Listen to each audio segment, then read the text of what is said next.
Phil Humphrey. I'm the owner of 608 Brewing Company, and we were founded in 2018. Perfect. And what inspired you to start 608 Brewing Company? And then how did you come up with the name? Well, I'm not very original with the name. The name was just kind of the area code where we're at.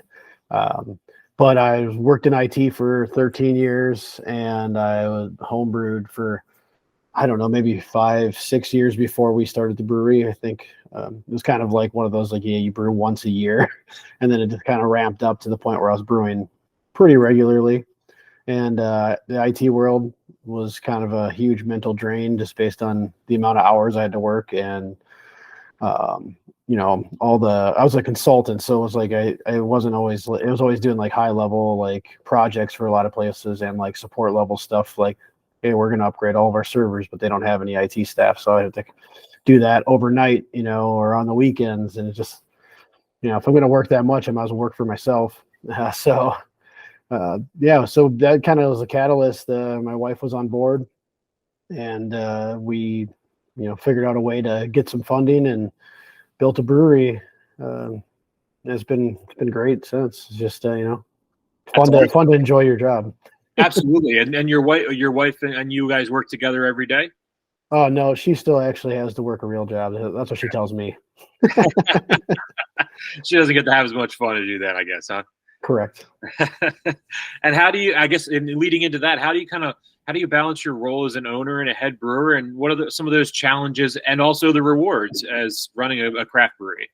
Sure. The nice thing is it's probably been 2.5 years now. So I originally, like the first 2.5 years, I did pretty much every job here, which was brutal. You're always here at all hours of the day type deal and every day. And then we had a bartender, Anthony, that was showing a lot of interest in like the back of house stuff. And we ended up moving him back to help me brew. So that was kind of nice to, alleviate some of the work there. And now we actually have 2 brewers in the back. I don't actually brew on a day-to-day basis anymore. I'll fill in if, someone's out on vacation or sick. I still create all the recipes and, help with all the execution and stuff. And we were actually just canning beer, and I got to jump out for a half hour here or whatever. So I was still involved back there, but for the most part, I've got two really good brewers, and Anthony and Carly, that know what they're doing. And there was always that, like when you've been doing something and it's done a certain way and it always turns out a certain way, you kind of worry a little bit when you step away that it's not going to continue. And they've been able to, there's been no real drop off in the quality of our products. And that gave me a lot of confidence to feel more willing to let them run with it a little bit, and, allowed me to focus on other parts of the business.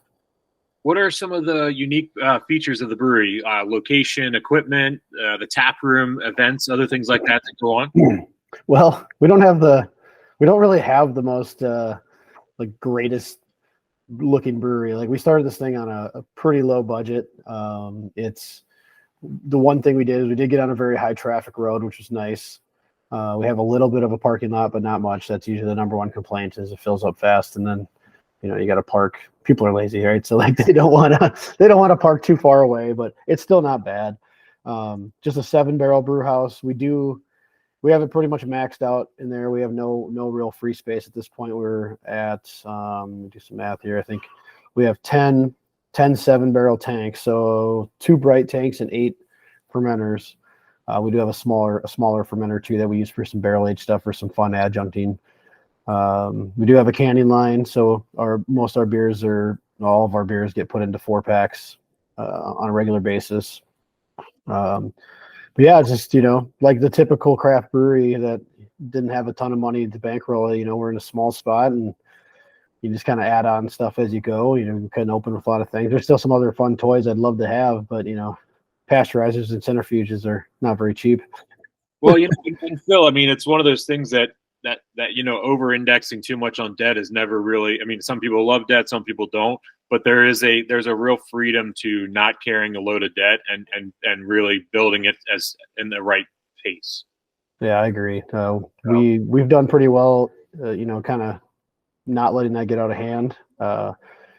we did buy out our partners last year, which kind of added some more debt back into the business. But all in all, that wasn't bad debt. So, now just having 100% ownership and being able to drive it in the direction we want to drive it is worth that. We are actually working on a second location, about 25 minutes from our current spot, just a tap room, no production site at that place. And, that one we've been able to pretty much bankroll the build out without having to take on additional loans or anything at this point. So that's kind of been nice. It's a little nerve wracking when you see that much money going out, but at the end of the day, when you get it open, you don't have that bill to pay. So, yep. You're exactly right. You're exactly right. So walk me through a little bit about the beers that you have and the names. Grab like 5 of your favorites, 3 or 4 or 5 of your favorites, and walk me through some of the names. I see your names are really creative and all over the place, and I love it. Yeah, we're pretty wild with some of the stuff, but when you're doing new beers on a weekly basis, you can't.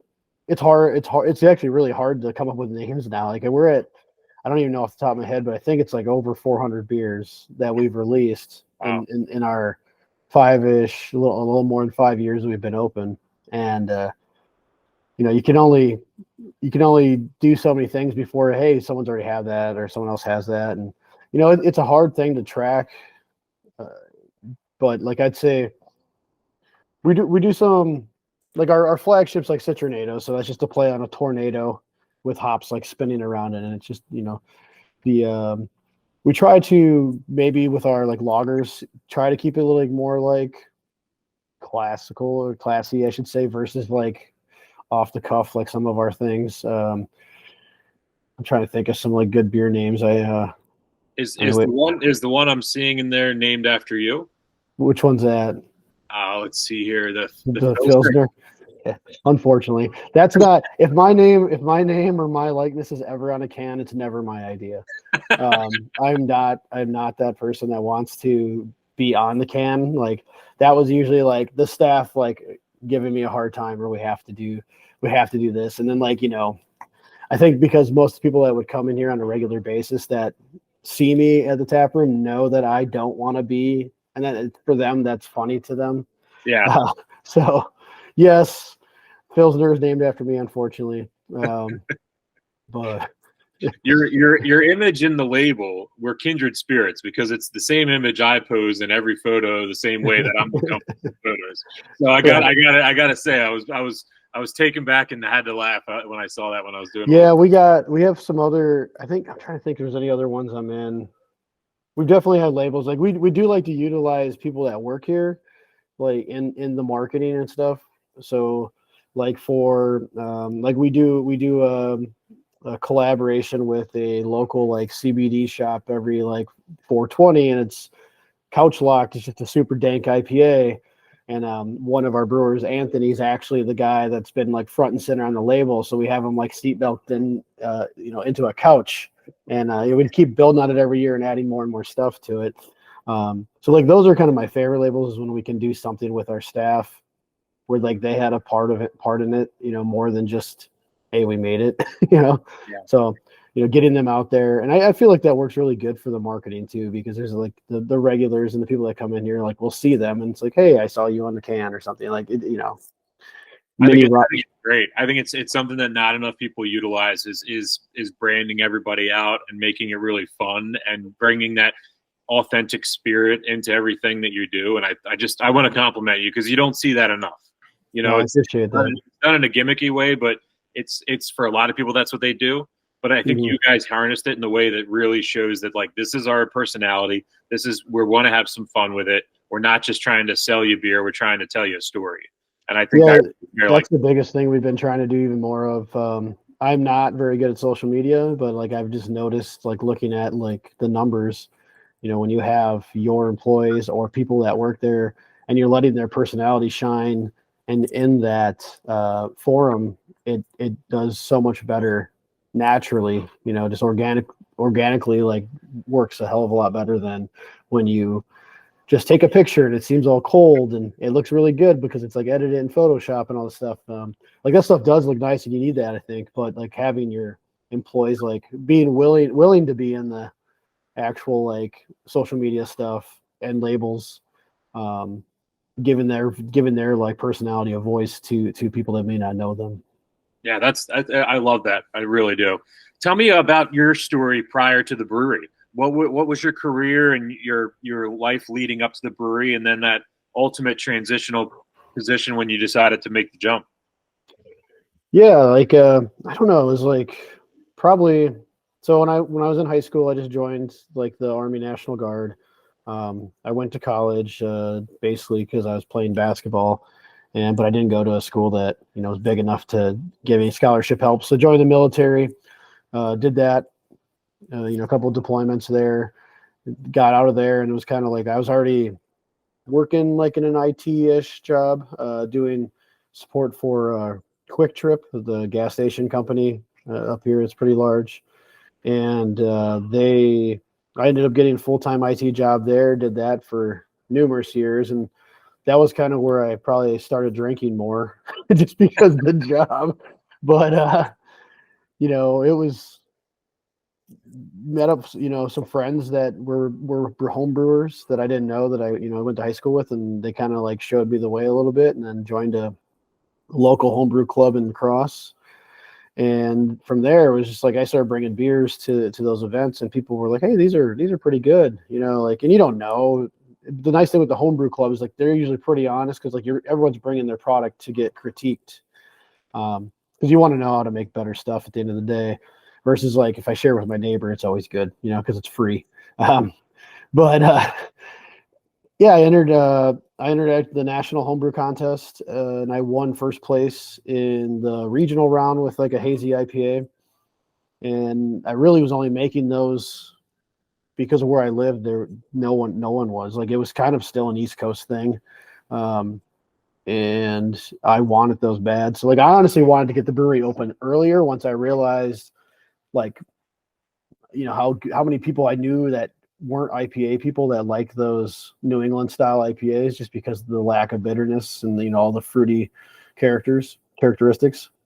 So kept doing that, and I think I spent way too much money on a bunch of homebrew equipment and all this stuff. My wife was like, "You're never going to do anything with that. Like, why are you buying all this stuff?" And then it's kind of funny now, because obviously we have a brewery, so like it wasn't for nothing. Yeah. But yeah, I just kind of got sick of the IT world and how much I had to work, and because you have to work nights and weekends, but then still be there 40 hours during the week because it's a salaried position, and just the expectations. When you're a consultant and you work for 30 different companies versus just one company, you're kind of like, well, they need somebody, and we only had so much staff. So I think 2018 we started building this place out, got it open, and I thought I was going to be able to do both jobs for a little bit to keep some money coming in, but I was only able to make it about a month into our actual open here before I had to actually fully quit my IT job, just because the time requirements and level of commitment just to even run a small brewery. Talk a little bit about the community of La Crosse, Wisconsin. And you have, if I'm correct, you also have some other breweries in that area, and some large contract breweries as well. So talk about what the beer community is like locally and how you guys all interact and everything. Yeah, it's interesting because there's City Brewery, which is the big, massive contract brewer. I want to say they're owned by Pabst Blue Ribbon now, and they do like 1,500 barrel batches at a time, and they're doing that 3-4 times a day probably. Yeah, so like putting out more beer in one day than I put out in the lifetime of this brewery so far. But those guys have actually been good. I've gotten the nice thing with a brewery of that like size is their lab is amazing. And there's some of their employees will come down and have beverages at 608, and in return I've got ABV testing, I've had bacteria testing done, I've they've done some other things for me that I would never have the ability to, because we're so small, we don't have any microbiologists on staff or a lab. Those guys are great for what they are. I don't know that I drink a lot of beer that's made at that level, but the other ones around would be Pearl Street. Pearl Street was the first craft brewery in town. They've been around for 20 some years, I want to say. and they, Joe over there and those guys they've been nice to me. Like we're kind of a different markets from like just like the kinds of beers we do, and like we're definitely a more expensive brand. We're going with a lot of the crazier stuff, and I'd say that's probably the same thing for us versus like Turtle Stack, which is another one downtown. He does a lot of traditional German and Belgian style beers. And then there's a Skeleton Crew, which is on Alaska, about 12 minutes away from us. And he's just a little nano brewery. So I don't really think anyone steps on anyone's toes here. We're all kind of doing different things and have a different crowd. So it is a very much a beer drinking city, but there's like little pockets of different clientele built into there. Some that appreciate the traditionals, and then some that want to drink a Penterist dessert in a can. So absolutely, no, I completely understand, and that's really unique that you guys do all serve in those different roles, because a lot of times there's some redundancies in different communities, and there's it feeds into competition and stuff like that. So it's nice that everybody has their own piece of the pie that they're going through there. Walk me through for yourself, like kind of what are some of the goals and plans for the future of 608? You talked about your second location coming up and things like that. And what are some of the opportunities and challenges in the industry that you foresee? Yeah, I would say the average beer customer is not the same as it was 3 years ago. Yeah, I don't know. We still do a lot of barrel aged stuff because that's kind of the stuff I really enjoy. But like you're not getting the lines down the street anymore to buy, expensive bottles.